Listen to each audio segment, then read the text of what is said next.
bien dans son job. On parle beaucoup, alors ces derniers temps sur le plateau d'ailleurs, des congés illimités ou pas, de la manière dont on peut organiser le temps de travail en entreprise. Alors ça fait écho à tous les sujets, réorganisation, télétravail, Covid.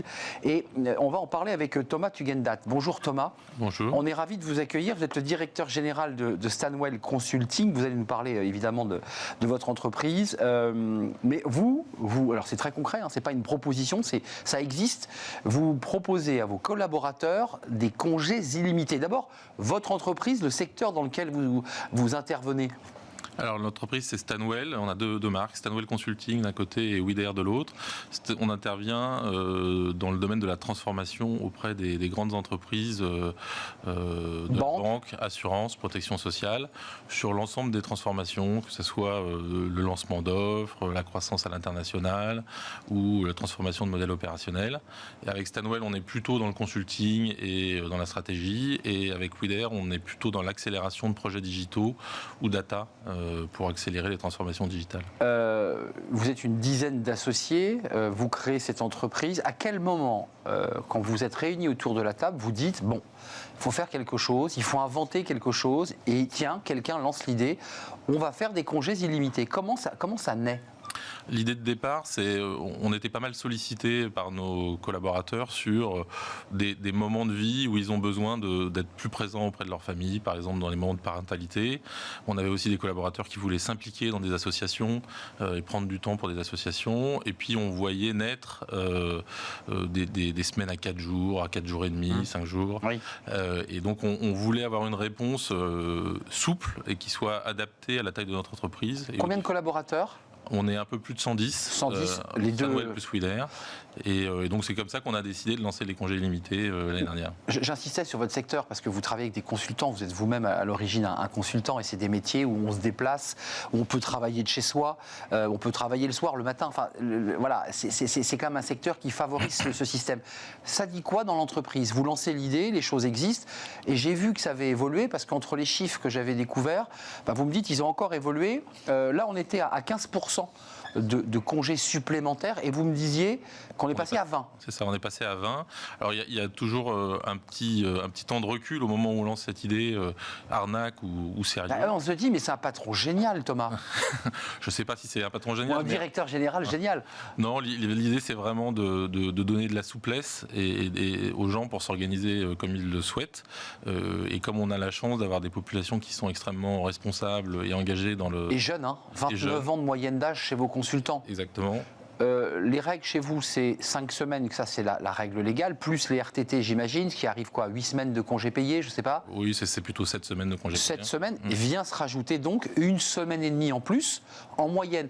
Mais ça veut dire quoi ? On vient vous voir, on vient voir votre DRH, et le collaborateur dit, tiens, je vais me prendre 15 jours de plus.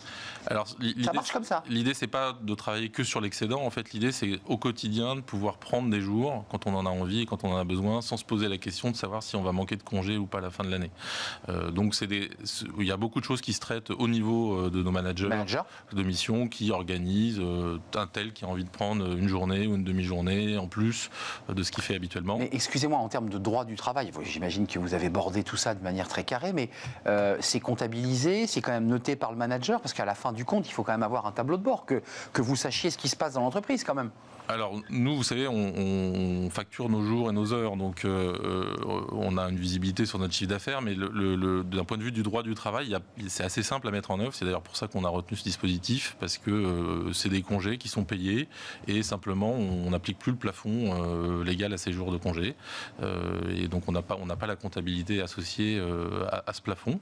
Donc c'est assez facile à mettre en œuvre. Donc le salaire reste le même ? Le salaire reste le même, sûr. Les jours sont payés, et la seule chose qu'on fait, c'est que si on est sur des durées qui sont un peu longues, c'est-à-dire qu'il y a des gens qui veulent passer progressivement sur du 4/5e, au bout d'un moment, si ça dure trop longtemps, on rentre dans une discussion qui est de se mettre au 4/5e ou pas. Ah oui, parce qu'en fait, on peut avoir 6 mois, ou pendant 6 mois, on peut avoir que 4 jours d'activité, et dire, je prends un jour, le mercredi, le vendredi, qu'importe. On a une collaboratrice qui fait ça, là, qui est en train de passer justement à 4 jours par semaine, parce que pendant un jour, elle veut s'occuper d'une association, s'impliquer dans une association. Donc ça, c'est un événement récent, et donc on s'est dit, on va se donner 6 mois pour voir comment ça marche. C'est ça, vous vous donnez bien les 6 mois. Et après, on verra si on on change de modalité ou pas. Quand même, c'est un effet levier. Vous venez à la télévision en parler. Enfin, je veux dire, vous êtes plutôt les consultants des hommes de l'ombre. Là, vous êtes dans la lumière pour en parler. C'est un levier de marque employeur. Quand vous dites à des collaborateurs consultants, on sait que c'est compliqué aujourd'hui, le marché des consultants. C'est un levier quand même. Ça ne nous a pas échappé, effectivement, on l'utilise pas mal dans notre communication pour aller chercher des consultants et des managers sur le marché, et aussi dans le monde de la tech. Et aussi, ça incarne pour nous la proposition de valeur qui est la nôtre, c'est-à-dire que notre signature, c'est entreprendre autrement. On est des entrepreneurs du conseil, et on veut mettre en valeur le côté responsabilisation et l'autonomie, finalement, qu'on donne à nos consultants et à nos managers dans la gestion de leur temps et dans la gestion de leur activité. Oui, je trouve que c'est intéressant ce que vous évoquez, c'est qu'on est aussi même dans le monde du travail, et notamment chez les consultants, dans une évolution même du rapport au contrat, du rapport au temps, et finalement on se demande même si on ne va pas aller jusqu'à à ce qu'ils deviennent non plus subordonnés, mais qu'ils deviennent des petits auto-entrepreneurs eux-mêmes consultants. Ça, c'est quoi? C'est un risque ou c'est un rêve? C'est plus un rêve qu'un risque pour nous, parce qu'en en fait, on croit que la valeur de l'entreprise, c'est le collectif. Et donc, il y a un intérêt à rester chez Stanwell et à ne pas être en freelance ou en indépendant, parce qu'on partage du contenu, on a des gens qui peuvent nous appuyer sur des missions, on partage aussi des réseaux de clients. Et en même temps, on a envie que les gens se prennent en main et soient indépendants, développent leurs propres initiatives, portent leur mission chez les clients. Vous dites les deux en même temps, là, Thomas. Enfin, vous êtes un peu déchiré entre l'idée d'avoir quand même des gens qui ont les peintures de guerre Stanwell et en même temps des consultants très autonomes, très dynamiques, très engagés aussi dans leur business. Oui. C'est compliqué. Il y a peut-être un peu de schizophrénie. Ouais, c'est ça. Mais en même temps, c'est probablement dans la veine des entreprises un peu libérées, où les salariés peuvent prendre un peu en main leur destin et nous amener à l'étape d'après en termes de développement de l'entreprise. Vous êtes fixé un seuil, on est à 20%, là, ça fait près une semaine et demie d'après les chiffres les plus récents.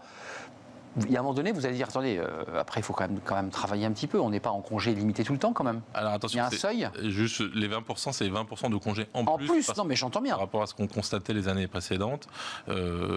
Si vous arrivez à 40% l'an prochain et que vous revenez en plateau, vous allez me dire, là il faut quand même trouver... En fait, ça va beaucoup dépendre de la façon de l'acceptabilité des clients. C'est-à-dire que ces jours de congé sont des jours qui se prennent sur les périodes de travail, je dirais, traditionnelles.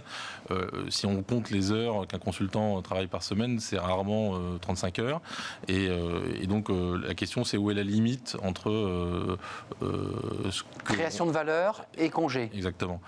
Pour l'instant, on en est assez loin, pour être très honnête. Il y a encore de la marge. Oui, merci Thomas Tugendhat d'être venu nous éclairer sur cette initiative assez incroyable, sur ces congés illimités. Vous êtes le directeur général de Stanwell Consulting, 110 collaborateurs.